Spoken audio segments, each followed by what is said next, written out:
उत्तर दिनाजपुरेर पांजीपाड़ा संलग्न बिहारेर किषानगंज एलाकार फरिंगोला एसएसबी कैम्प संलग्न एलाकाय ডিএমইউ প্যাসেঞ্জার ট্রেনে আগুন। জানা যায় ট্রেনটি মালদা থেকে শিলিগুড়ির উদ্দেশ্যে যাচ্ছিল, কিন্তু কিভাবে আগুন লাগলো সেটা এখনো জানা যায়নি। আগুন নেভানোর জন্য বিহারের কিষানগঞ্জ থেকে দমকল নেভানোর চেষ্টা করছে। ঘটনাস্থলে আরপিএফ আধিকারিকরা।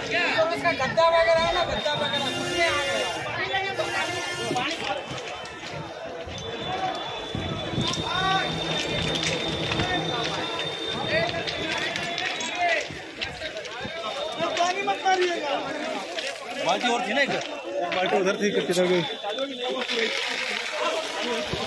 और बाल्टी लाओ।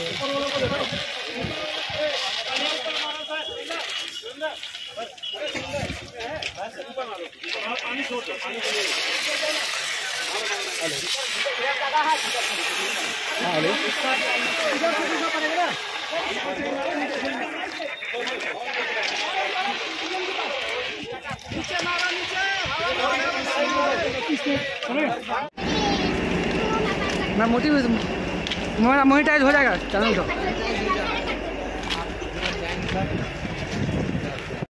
पानी खत्म है।